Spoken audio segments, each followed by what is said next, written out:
I'm back now, but this is where I've just been. It's a carbon farm. It'll be a lot of work in there.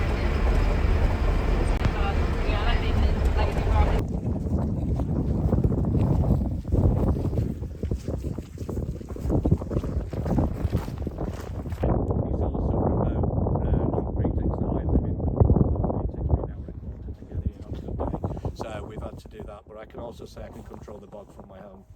We're also trialling some of the, as part of the transevaporation, to actually stop transevaporation with a sphagnum called cuspidatum. And if we can get a carpet of that, my job's. So this is a carbon farm.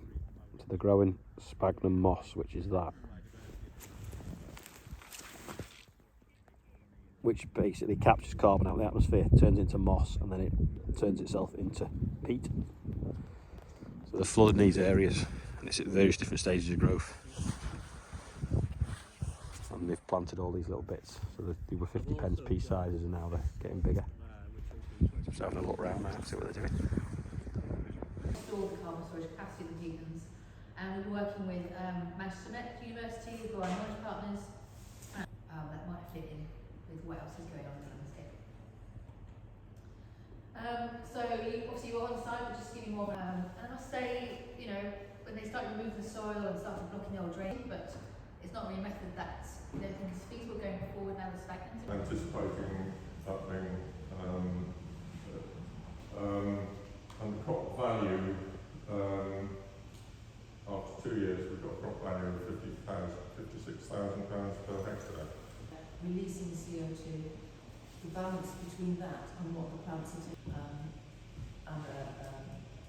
raising livestock and replacing with carbon farming. The costs that we've put into the model have come out with a definite sort of profit in the system is about £3,500. That's really. So we've been round a moss farm, but not moss as it, well, yeah, I suppose it is moss as in like moss soil. It's an old peat bog that they're turning into growing carbon, basically. The carbon farm it's called. So they're growing sphagnum moss that then will turn into topsoil, which is fixing carbon as into soil, and that way it's capturing out the atmosphere. So I thought we were only going for the morning anyway. It's now 10 to 4 by the time I've got back, and got soaked because it threw it down. All my pants are wet. When we're down there, just found a telehandler just running for no reason. Talking about carbon capture. Yeah, so it's all very interesting, but it does seem a little bit pie in the sky-ish really, to be growing moss and making money out of it, and just to fix stuff into the soil. If you ask me, these peat bogs, when you start working on them, like moving peat round or peaty soils, it releases CO2 at like astonishing rates. I think it was something like Chat Moss, which is near Manchester, releases the same amount of carbon every day as 157 flights to New York and back, which is just massive amount of sort of carbon just from moving the soil about. So they're saying, well, if you flood it, well, you've got to take the top sort of foot off because that's too fertile and the moss won't grow in it. So you've got to do something with that, or you've got to deplete the nutrients out of it, then start growing moss on it. And once the moss then gets wet and you keep the controlled water level, it grows really quickly, grows biomass, creates topsoil and captures all carbon. But to me, it nearly makes more sense to just scatter some moss on it, which is like a spore or little plant, scatter that on it, let it start growing, then cover it in solar panels, which is then sapping sunlight and turning it into electricity, which is usable and easy to move around, and then sell that to the grid, than trying to farm moss and cut it for biomass and let it keep adding more to the soil and going round and round and round. It's loads of things to think about, but astonishing figures. But that's the problem with peaty soils. The more you move them, the more CO2 you're releasing, and eventually they'll disappear, and that's obviously not good. But I don't know, I think getting renewable energy out of them is probably better than growing, trying to harvest moss. I mean, without getting stuck. You've got to keep it wet, but then you've got to then dry it out to get on to harvest the top, a bit like grass, and use it for I don't know, well, I suppose burning for biomass, or growing plants in for the horticultural industry. So yeah, bit of an interesting day anyway. Andrew's been adding more lights to the 4955. So you see there. So we'll have a look at that in a bit. When it goes dark, we'll turn the lights on that. I was supposed to be finishing the fast track today, but it's now, like I say, nearly 4 o'clock. And I'm cold and wet. Because I'm wet and cold, I'm just gonna come in the air tunnel for a little bit. Get my legs dried out. T&J there, taking a load of wheat. Friday afternoon. Don't know when that'll be tipped, whether it'll be tonight. Probably will actually.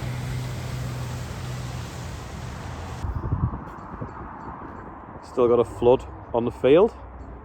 And then we just stood on top of the chipper because, let me turn the torch on. If you look there, 2 of these have come out, these bolts. This is worn actually, it should be square. I'll have to put a new one on soon. But that bar's flexing and chipping the teeth. See how it's moved away there? That groove's opened up. It should be tight like this side. So I have to get the other 2 bolts out that are worn, take that off, clean it all out. It's probably got a bend to it, so we probably need to replace that or put a better second-hand one on for now and order 2 new ones for either side. It's like the shear bar that it chops against. Fan's just been turned on for the wood chip drying today. See the steam coming out of it already. Right, we've got a decibel meter to see how many decibels Andrew's tractor is, but we're just going to turn the lights off and show you what it looks like with these Christmas lights on first.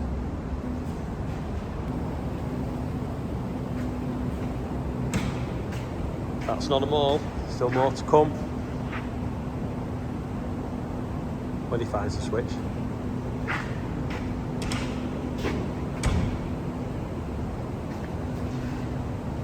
Where's the switch? On the roof? Handy.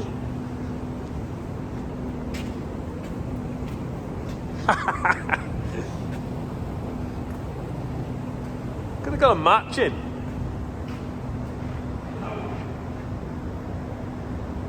That's, well, no, I was going to say that matches, but it doesn't. They all on now? Are you not? Oh, I see, you've got to do the wheels. One's on the bonnet, proper bright. Link arms, that's good.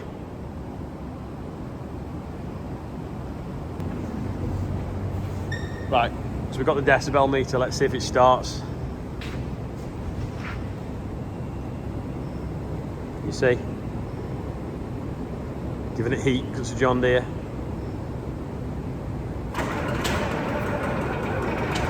Oh.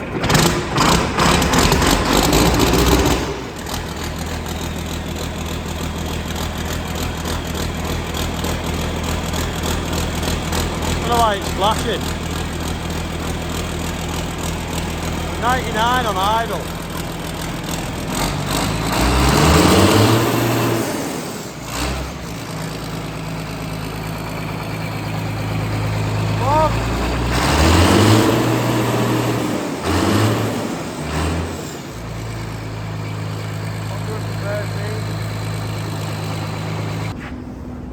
Right, so the 4955 was 113 decibels, stood a couple of metres away from it, so we'll see what the 7710 is. On the button. Only turns over half a turn and fires up. Right, let's see what it is. In fact, no, it's a quiz question. Right, so the 7710 was obviously a lot quieter than the 4955. But what do you think it was in decibels? Have a guess below. We'll tell you tomorrow. Now, I haven't taken up knitting, but that is luminous glow-in-the-dark wool, yarn, whatever you want to call it, depends where you live. We've also got some electric blue hair colouring. Again, glows in the dark. And we've got some yellow hairspray. So we're going to see how that relaxes with the backlight as well, because it's supposed to be black light hairspray. So we'll go and play with that now and see what that does. So this is the wool, highly reflective. Let's see what the hairspray does. Shake it first. How do you know what you're doing with hairspray? That's rubbish, isn't it? Let's just spray some on the tracks and see what happens. Right, let's have a look. So there's a front grille. Oh, there you go. That's rubbish. That's your Olly plug on it. It's just the silver paint glows up more. It's ripped off with the rebellious colour hairspray. Thought it'd glue up yellow. Oh well. Back to the drawing board. Here's a quiz question. Where's the end of the wool? Because we can't find it. Whatever bit we pull on. Oh, is that it? All that? Is that? Yeah, for a winner. There we go. Right. We have no idea what we're doing with the string. Thought we'd make a Christmas tree or something, but it's pretty good, that, isn't it? In fact, let's turn the big light off. See what it looks like with the big light turned off. Oh. It's good, that, isn't it? And we've got all them other colours over there as well that we can play with. I think it's going to look good. Yeah, so we're thinking of doing something like that kind of design, like a big Christmas tree on the front maybe, and then use the other colours down the sides.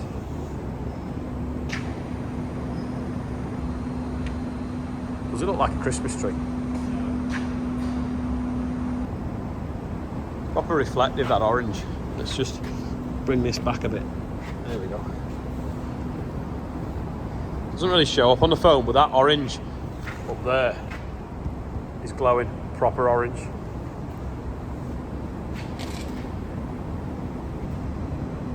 We're just playing with this tape now, just coming up with ideas. Look at that. We've gone round the grill. We could do the whole outline of the tractor with this tape, and then the whole thing will just be like a moving, glowing beast. Few things. Thank you everyone to your orders on eBay yesterday for the calendars. They're pretty much nearly all gone, so if you wanted one, you'll have to be quick. I'll leave the link below this video, but please as well, if you are going on there, just buy what you want to buy, because loads of people yesterday messaged me and said, I've clicked 2 by mistake, can you cancel one? So I spent ages working out how to cancel people's orders. Anyway, we should be getting them posted out over the next day or so. So that's one thing, so thank you for that. Also, birthday shout outs. Now there's gonna have to be some rules here. They're gonna have to come in the morning, because there's no point in texting me after I've edited the video at night, because I can't do anything about that. And also, don't text me saying, it's my husband's birthday, it's my brother's birthday, it's my sister's birthday. I don't know the names. You need to tell me the names, or I can't put them on the birthday bumper. So there's a few rules, and also a please goes a long way as well. So here's the birthday bumper quickly. And thanks to everyone that's watching. Thanks to all the new subscribers. If you've made it this far, click like, be ideal. And if you're not subscribed, subscribe. And here's a great outro that someone sent me, which is a black 936 on a horse drill. So see you tomorrow.